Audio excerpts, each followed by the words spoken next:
अपने तो अपने होते हैं। आज की कहानी। अशोक हॉस्पिटल के एक वार्ड में माथा पकड़े बैठा था। उसकी गोद में 1 साल की बेटी सो रही थी।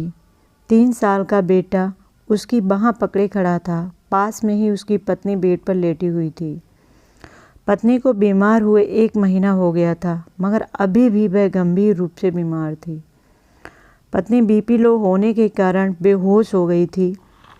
हॉस्पिटल लाने के 2 दिन बाद उसे होश आया था, मगर इतनी देर तक बीपी लो रहने के कारण हार्ट, फेफड़े, किडनी, अन्य अंगों का बुरा हाल हो गया। इलाज चल रहा था, मगर सुधार बहुत धीरे धीरे हो रहा था। वह 1 महीने से बीमार बीवी और 2 छोटे बच्चों को अकेला संभाल रहा था। वह पिछले 4 दिनों से नहाया भी नहीं था। उसकी हालत इतनी खराब थी कि वह कहीं अकेला बैठकर रोना चाहता था। शुरू में कुछ यार दोस्त और मोहल्ले के कुछ लोग मिलने आए थे। उसके बाद तो लोगों ने फ़ोन उठाना भी बंद कर दिया था कि वह कहीं पैसे न मांग ले। शहर में वह ज़्यादा लोगों को जानता भी नहीं था, क्योंकि 3 साल पहले वह माँ बाप और भाई भाभीयों से लड़कर इस शहर में आया था। तभी से बीवी बच्चों के साथ किराए के मकान में रह रहा था। घर में कोई बीमार पड़ा है तब सगे संबंधी और रिश्तेदार ही काम आते हैं। अशोक तो ससुराल वालों से भी लड़कर बैठा था। 2 रुपए कमाने क्या शुरू किए, घमंड से अपनों से ही दूरी बना बैठा था। अचानक उसने हिम्मत करके अपनी माँ को फ़ोन मिलाया। पूरी घंटी जाने के बाद भी माँ ने फ़ोन नहीं उठाया। दूसरी बार फिर से कॉल किया तो माँ ने फ़ोन काट दिया। उसे याद आया 3 साल पहले जब माँ से लड़कर आया था, तब उसने कहा था, तुम सब मेरे लिए मर चुके हो, मैं तुम लोगों का मुँह भी नहीं देखूँगा। माँ के फ़ोन काटने पर वह निराश हो गया। उसकी आंखों में आंसू निकल आए। पास ही बेड पर सोई पत्नी टुकुर टुकुर देख रही थी। पति को रोते देखा तो उसकी आंखों में भी आंसू निकल आए। अशोक ने सोचा पापा को फ़ोन, मगर पापा और बड़े भाइयों से बात करने की उसकी हिम्मत नहीं थी। एकमात्र माँ ही वो कड़ी थी जिससे वह बात कर सकता था, मगर माँ ने फ़ोन काट दिया था। उसने एक बार और आखिरी कोशिश करने के लिए माँ को फ़ोन मिला दिया।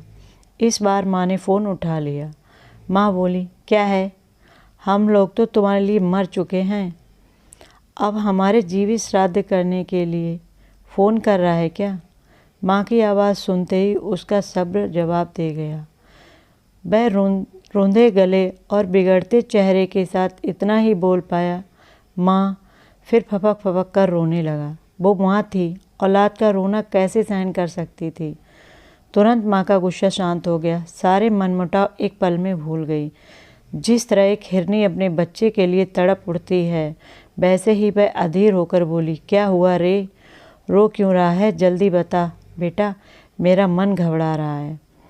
माँ के वात्सल्य भरे शब्दों को सुन कर वह ज़ोर ज़ोर से रोने लगा। वार्ड से दूसरे मरीज और उनके परिजन उसकी तरफ देखने लगे। माँ अनंत के डर से बार बार पूछ रही थी, क्या हुआ बेटा, जल्दी बोलना। वह रुलाई रोकते हुए गले से बोला, माँ तेरी बहू 1 महीने से हॉस्पिटल में भर्ती है। उसे और बच्चों को संभालते संभालते थक गया हूँ माँ। माँ बोली, तू अकेला कहाँ है रे? हम है ना, अभी तेरा बाप जिंदा, माँ जिंदा, 3 बड़े भाई भाभियाँ हैं। बताने में तुमने इतनी देर क्यों कर दी बेटा? तू अब फिक्र मत कर, 2 घंटे में सबको लेकर आ रही हूँ, तू हिम्मत रखना। आज बरसों बाद उसे माँ के वचन अमृत तुल्य लगे। शरीर में जान आ गई। ऐसा लगा जैसे अब सब कुछ ठीक हो जाएगा। वह खड़ा होता हुआ पत्नी से बोला, अब तू बिल्कुल ठीक हो जाएगी, माँ आ रही है। पत्नी रोते हुए सारी बातें सुन रही थी। बोली, परिवार आ रहा है, ये सुनकर मेरी भी हिम्मत बंध गई है जी। कुछ देर बाद ही उसका पूरा परिवार वहाँ आ पहुँचा। बाप ने जब उसके कंधे पर हाथ रखा तो वह पिता के सीने से चिपकते हुए रो पड़ा और रोते रोते बोला, माफ़ कर दो पापा। पिता ने उसे भुजाओं में कसते हुए कहा, रो मत, मैं हूँ ना। भाइयों ने गले मिला तो वे बोले, ज़्यादा बड़ा हो गया क्या? इतनी बड़ी बात हो गई और तू अब बता रहा है?